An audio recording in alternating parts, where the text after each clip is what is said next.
Jackson versus Specialized Loan.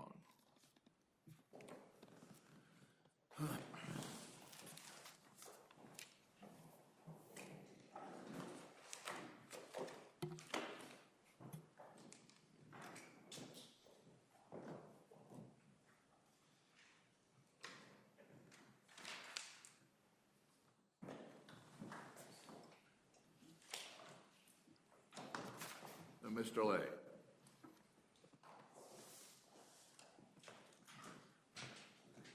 Mr. Lay, before we begin, I'm going to say that your complaint is the worst pleading I have seen in 50 years on the bench. 50. You filed an incomprehensible complaint. Both parties, both sides, I'll put it that way, Bank of America and the other defendants, moved for a more definite statement. In a more definite statement, they told you, they cited to all of the cases of this circuit that govern the sort of pleading you filed. They said, we can't respond to the complaint, and they couldn't. They couldn't frame a responsive pleading. You agreed that a more definite statement needed to be filed, and you turned around and filed one just as bad as the first one. One slight change, you put under the heading of the counts, you put in brackets a name of the defendant, but the body of the count included all of the defendants.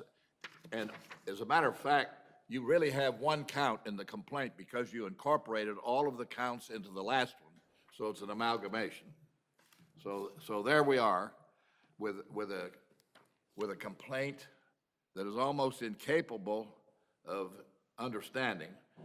The magistrate judge issues a 53-page order trying to unscramble it, and in a sort of a backhanded way repled your complaint as the magistrate judge saw it.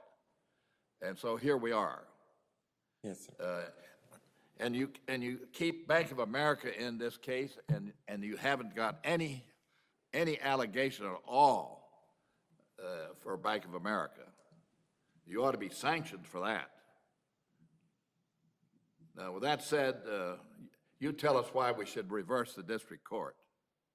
Judge, first I would say that the Bank of America, we reached a settlement. They're not part of the case anymore. But they're in the notice of appeal.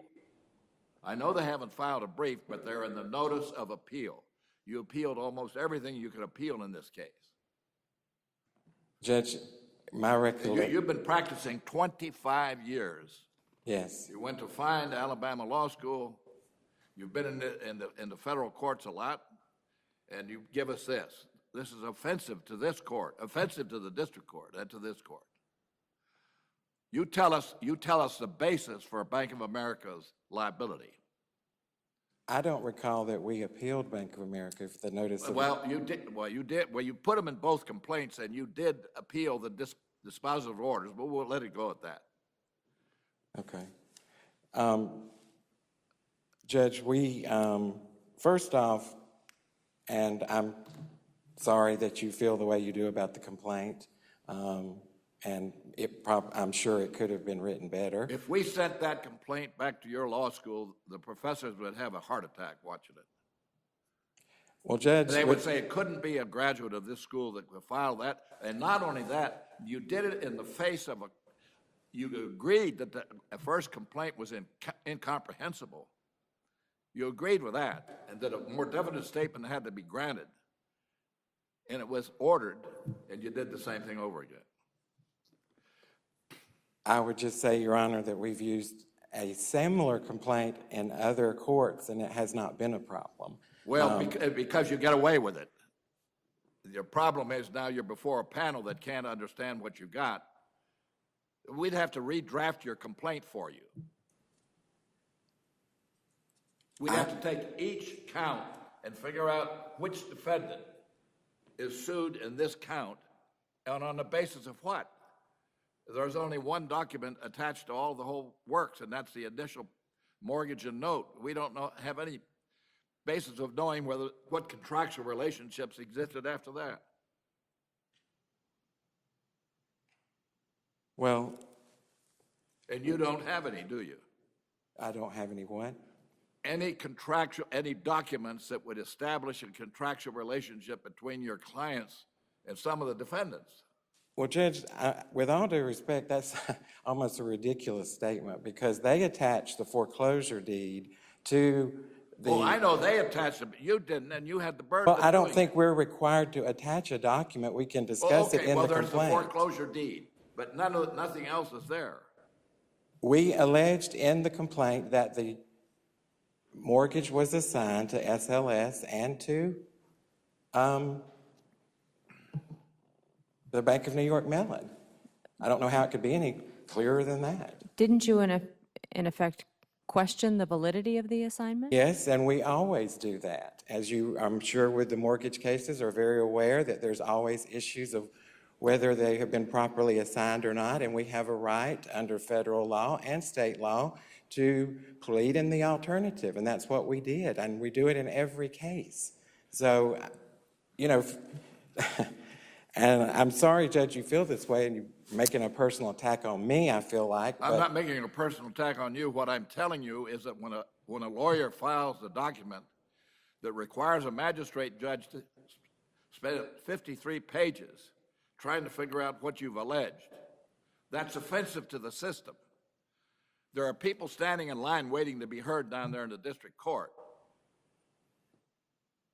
And there's no way in the world that the magistrate judge could figure out what you were doing except to try to make your own case for you.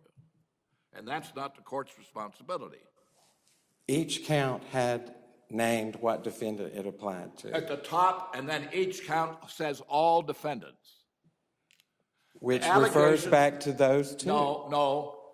Each count alleges that the defendants did such and such because you didn't change those allegations.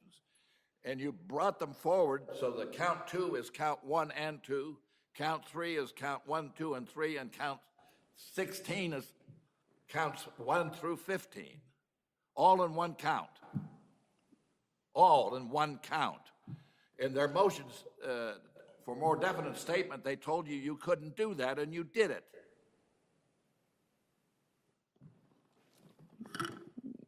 You understand the concern and why the court still views this as a shotgun pleading. In every single count, you incorporate by reference the allegations in the preceding count. Yes, I know that that is an issue in federal court, and I can tell you that primarily the reason that is done because they are not disfavored in Alabama courts.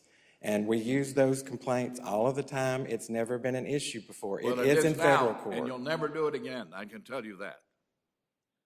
Yes, sir.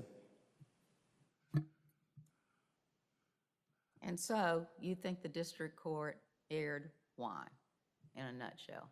Well, number one, I think they erred because the complaint that we have, at the very least, raises some allegations, particularly breach of contract. There was in the complaint, it did state that there is it's not that hard to figure out. There's a mortgage, there's a note, there's an allegation of a default, there's an assignment that we challenge, and that it had been assigned. They don't disagree that it was assigned. They don't even argue that it wasn't. What's your breach of contract argument as The taken breach of from your contract complaint? had to do with the payments and whether there was a default. Paragraph 22 of the mortgage itself allows you to bring an action to challenge a default, an acceleration, to raise defenses. The Alabama Supreme Court has spoken to this in a recent case that was my case, Turner, Ex parte Turner, from September the 1st of this year, about notice requirements that foreclosures are invalid if they're not directly in line with what paragraph 22 says that the notice has to say. And so Your argument is that you didn't default, therefore they shouldn't have foreclosed on you. yes, and I don't think it's wrong, or maybe I am wrong, but I understood that we can argue in the alternative and say we don't feel there is a breach of the contract, but we also don't believe that these particular parties had the right to bring a foreclosure action. And one of the things that the district court does, it basically says, it hints in a footnote, it admits that they believe there is a contract, He says that I did not talk about the assignments, but I did. So that's one thing I think the district court, if you look at the amended complaint, it plainly says that. Number two, if you follow the logic of the district court complaint, he says you can't have a wrongful foreclosure because they're following the contract, yet he says there's not a contract. So you cannot have it both ways. Either there isn't a contract which would allow us to bring negligence and wantonness claims as well as wrongful foreclosure, or there is a contract, and I admit the Supreme Court has talked about some negligence and wantonness servicing is not applicable anymore that they addressed in their brief.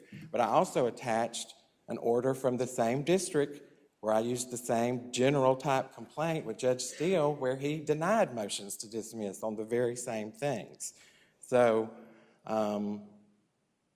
you know, I think it's pretty plain that they allege there is a contract, they foreclosed, we have a right to challenge it. If the district court order stands, then they're left with nothing. They can't challenge anything. There's been a foreclosure that was recorded while the litigation was ongoing.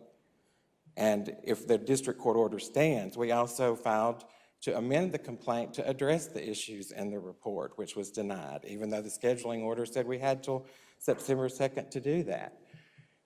So for all of those reasons, and frankly, I don't think the district court really looked at anything. They didn't address anything. I wrote a very specific objection detailing why I thought it was wrong. And all we got back was a rubber stamp. We've looked at it and we don't see anything wrong. It's approved.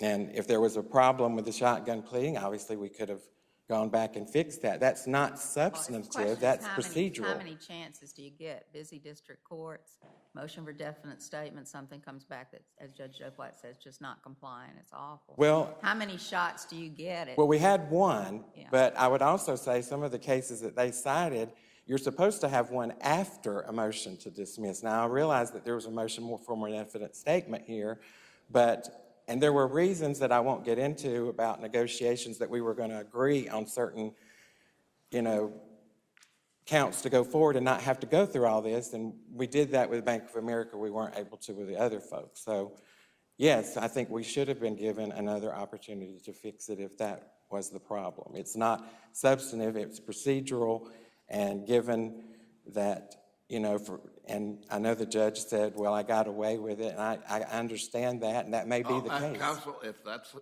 way cases are litigated in Alabama, then this circuit is in deep trouble. Deep, deep trouble. And it accounts for what's happened in the district courts. They can't do all their business. And Yes, people sir. stay away from the district court. Well, we found, I take it that you read every case they cited in the motion for a more definite statement. yes, And you did exactly what those cases said don't do. And you did it because you said to yourself, but it's different in Alabama. The district courts will accept these pleadings. no, I didn't. That's what you told us that 15 minutes ago. I said that it's been accepted in other cases, but no. I understand that, but you read those cases and it told you not to plead the case like you pled it. Do you agree with that?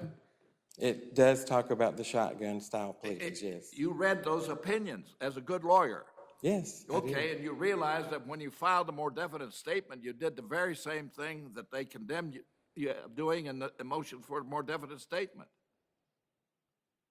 I suppose that's correct, Judge. Okay, you save some rebuttal time. Thank you. Mr. Hibson.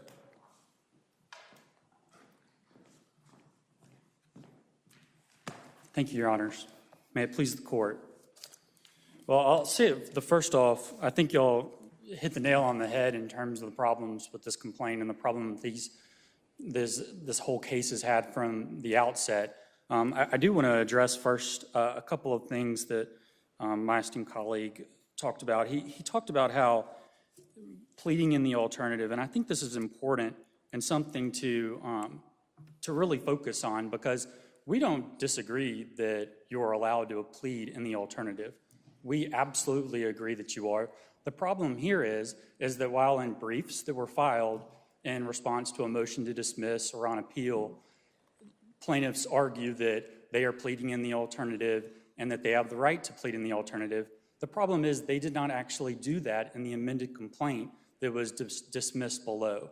And that's a distinction that matters, because when you are deciding on how to rule on a motion to dismiss and you are looking at the pleading is what you need to consider. Mr. Hepson. Yes, Your Honor. The magistrate judge on pages 4 and 5 of the R&R, in one paragraph, laid out all of the facts, material facts on which their claims are based. And what the magistrate judge said, it read the complaint as saying that they made all of their payments on time, all the way through, October or whatever it was in 2014. You rejected the payments and then turned around and foreclosed. So that's what they allege. He alleged that as an officer of the court, subject to Rule 11, that all the payments were made on time, and you, after a while, you rejected them and then foreclosed. Yes, Your Honor. I'm not saying that, but and then it are all these other counts which incorporate those facts. Yes, Your Honor. You're correct in saying that that was alleged in the pleading. And I think that is another reason that you are entirely correct to focus on the fact that this is a shotgun pleading. And it's actually falls into multiple categories that this court has talked about and what is a shotgun pleading. And, you know, the first and most common being when you incorporate all prior allegations from all prior counts. That is obviously the case here. It was the case here in every version of the complaint that was filed, including in the second amended complaint that was attached to the motion to amend that was ultimately denied. It also is a shotgun pleading because it asserts all of the claims indiscriminately against defendants, singular, plural at times, making it impossible to decipher to determine which defendant was the one that refused to accept a payment or which defendant refused to properly apply the payment. You can't tell this from the complaint itself because it never actually goes into detail to say Bank of America is the defendant that refused to accept the payment, or SLS is the defendant. And this is a problem that, you know, is rampant throughout the pleading, and that's why when we got this and we reviewed it, we did exactly what this court has said for years.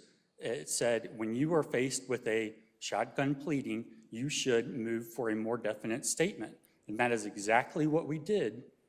And in response to that, we got an almost identical complaint filed in return. It had the exact same problems and in fact was pretty much copy and pasted from the one before, with the sole difference being that certain headings, you know, purported to identify which claims that was asserted against. But then it alleged all defendants because it incorporated all the prior pleadings. That's correct, Your Honor. Defendants in the plural. You're absolutely correct, Your Honor. That's right. And so even that attempt to cure the defect did not actually cure anything at all. The same defects remained. But here, the magistrate judge did attempt to parse out the claims and in effect address substantively each of the claims. And for example, with regard to the contract claim, the magistrate found that a contract did not lie with Bank of New York and SLS and the plaintiff. But then with regard to the unjust enrichment, the magistrate recommended dismissal of the unjust enrichment claim because it arose out of the contract, when the magistrate found that there was no such contract. So should the unjust enrichment claim properly lie? No, Your Honor, not the way it's currently pled. And the problem is that the amended complaint alleges very clearly that they dispute the validity of the transfer. And that takes care of, you know, some of the reasons that the magistrate judge ruled in terms of the breach of contract claim.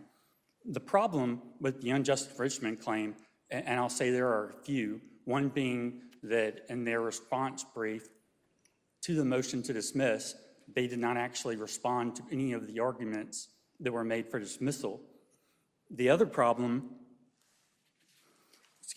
The other problem is that the unjust enrichment claim, it's impossible to tell who this is being asserted against in order to determine whether or not it is a defendant that could have a relationship with the contract and which one it could not have a relationship to the contract. Well, wasn't it alleged that with regard to SLS, that SLS as the servicer accepted payment of the fees and insurance proceeds? So in fact, it had an allegation in the complaint as to SLS's actions and their conduct. That's correct, Your Honor. It did allege that SLS and every other defendant collectively and indiscriminately collected payments and returned those payments. It did not allege that SLS specifically did so. It said defendants, plural. What it basically alleges in the unjust enrichment is that the defendants appropriated the property. They simply converted it somehow or another by operation of law, by using the foreclosure mechanism. They just took it. I understand completely, Your Honor. I mean, right. That's it. The facts aren't alleged, but they're conclusory. But basically what's alleged is they made all their payments on time, et cetera, et cetera, et cetera, and you simply utilized the foreclosure mechanism and took the property. Well, Your Honor. And with it, you took whatever else. Well, Your Honor, I would With the respectfully. exception that they're still living in it, aren't they? Yes, Your Honor. To our knowledge, they are. And I'll say, in terms of the unjust enrichment claim, the other problem I is, mean, maybe they're unjustly enriched. I don't know. well, Your Honor, they have not made a payment on this property since, let's see, it's been about 2.5 years. And so, and even at that point, they were They're 2 still years living behind in at the that home. point. They're living in the home free. They're not making any payments, and they're still That's living correct, Your Honor, as there. far And as. that appears to be their intention going forward. Yes, Your Honor. This case, in our mind, has been an attempt to delay the inevitable for quite some time. If Well, you you look can do back, that if you file a complaint like this. that's exactly right, Your Honor, and that's one of the evils of a shotgun pleading that this court has discussed in terms of numerous different evils wreaking havoc on the appellate courts and wasting scarce judicial resources. I did want to just address with the unjust enrichment claim very quickly. This is one of the problems that happens with a shotgun pleading, is if you view the allegations of the unjust enrichment claim, it is entirely based on the mortgage. It is referencing things that are required to be done under the mortgage. And it behooves me to understand why somebody who does not believe that they have any agreement with an entity would be paying them fees or taxes and just giving them their money.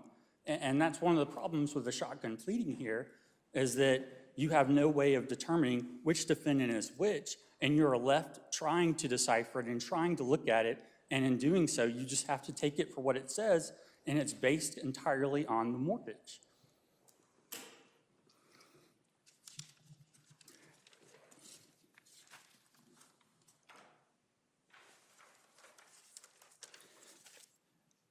I mentioned that this case is about delay, and I do want to just mention just a few things. The loan was originated back in 2006, and problems with payments occurred almost immediately. In 2014, there was... All of this is outside the complaint, but that's all right. Yes, Your Honor. And it's not. It's just some background information. I understand. And so in 2014, after the loan was 2 years past due, there was a Chapter 13 bankruptcy filing. That was ultimately dismissed for failure to make payments. And foreclosure proceedings began again, because obviously you have notices that need to be done. In response to that, you have then this case being filed, and the pleading being filed in such a way as to... You're in effect saying that the allegation of the complaint that said they made all those payments on time, timely, that you simply took the property, are false. Yes, Your Honor, although for purposes of this motion to dismiss, we What? would accept them as true. No, you denied them. You denied No, them. I understand. You're talking about in reality. In reality, absolutely. They're false. We accept Absolutely. them as true, yeah. We have no record whatsoever of any payments being rejected or, And we're traveling on the allegations of the complaint. All I'm saying is that you're saying that the reality is contrary to what's alleged. absolutely, What Your you're Honor. also saying is if that's true, what you say, and the complaint has made some rather dramatic assertions, there may be some issues in terms of sanctions in Rule 11 with those kinds of allegations. Yes, Your Honor, and that's something we considered as well, and just, out of abundance of caution, and, attorneys, they don't really want to file things like that, and you would, hope to avoid everything, and that's another reason that, instead of moving for dismissal or for sanctions right out of the gate, we, again, did what this court says to do and filed a motion for a more definite statement. And in response, we got the same thing over and over again, copy and paste. You saw it. Well, once the complaint was referred to the magistrate judge, you had no other alternative. I mean, the magistrate judge has no Article III power to take the scissors out and go through the complaint and throw away the extraneous allegations. Absolutely, Your Honor, which is also one of the evils of shotgun pleading is it, one of the four types that's been discussed by this court is including a bunch of irrelevant, immaterial, or conclusory allegations that kind of muddy the waters, and you definitely have that here as well. And I'll just close, Your Honors, with respect, and if you have any questions, I obviously want to address them. Just to say that, we did what we thought we were supposed to do here, and every step of the way, including in the briefs filed on appeal, it's been the exact same thing over and over again. You can look at it and see that these are copied and pasted verbatim, and sometimes moved in a different order.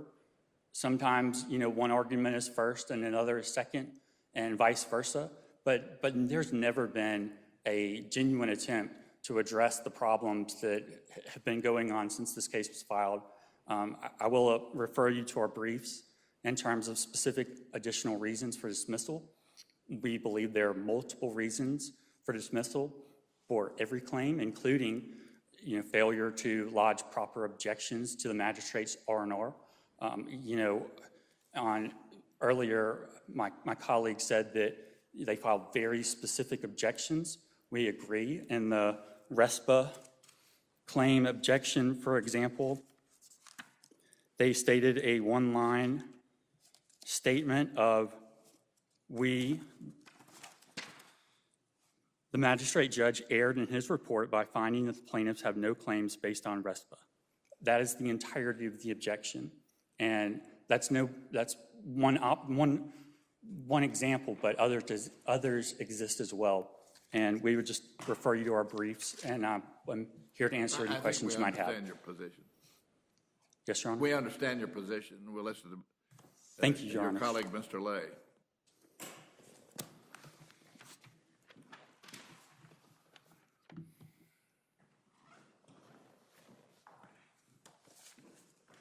May it please the court, judges.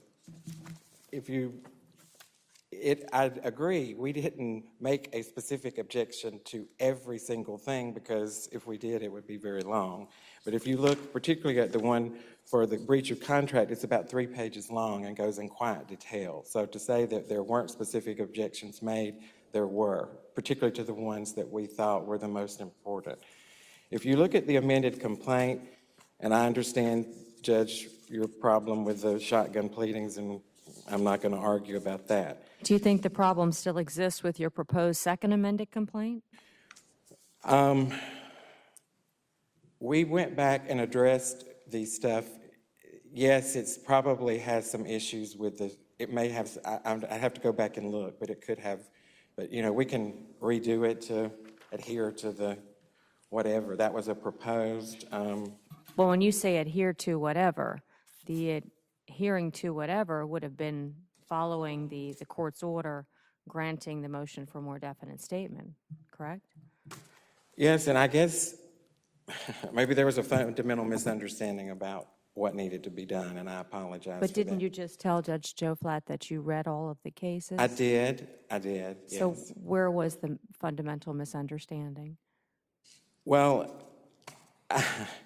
as stated before, I think there was a fundamental disagreement about what meant a shotgun pleading. And what I thought the objection was that each count did not have specific parties that it was alleged against. That was primarily the argument in the original motion to dismiss, I believe was filed by Bank of America. And in a 16-count complaint, when you incorporate by reference the allegations of all of the preceding Right. counts, you don't believe that qualifies as a shotgun pleading?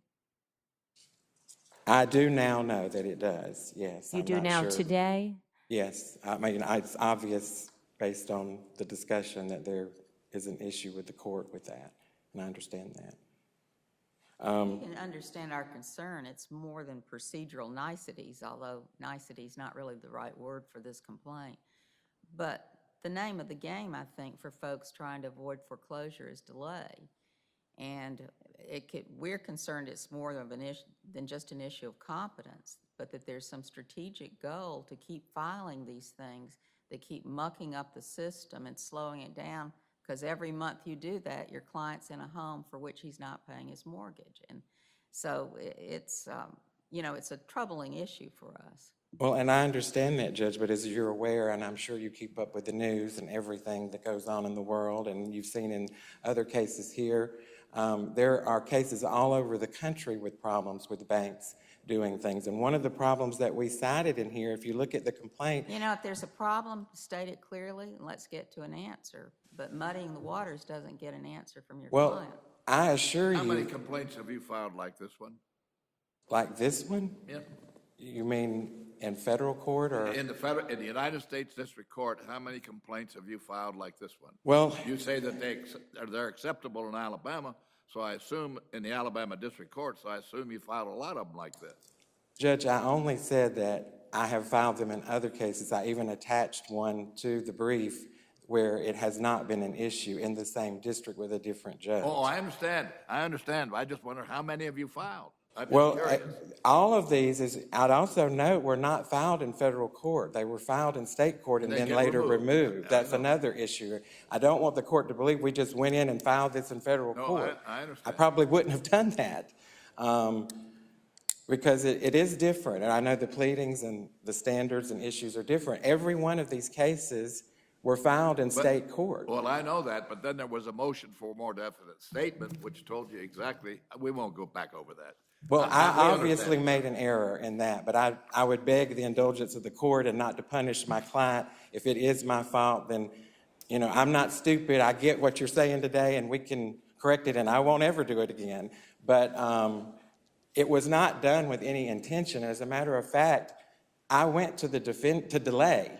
I mean, I get this in the state court, and I get this stuff about the payment, and I want to make clear to the court there are issues out there, and these people have a right to raise these claims. And they say it's not true, but they sign settlement decrees all the time that over these exact same issues in every district in the nation that there is a problem. And they admit to them, but yet every time we get a thing, they say, oh, we don't know what's going on. They know what's going on. It happens all the time in every case. And I think we pled it enough, and if we didn't, it can be fixed if it's just procedural and not substantive. I think we have your case. Thank you, sir. We understand. And I do apologize, Judge, if I've offended you. Court will stand in recess under the usual order.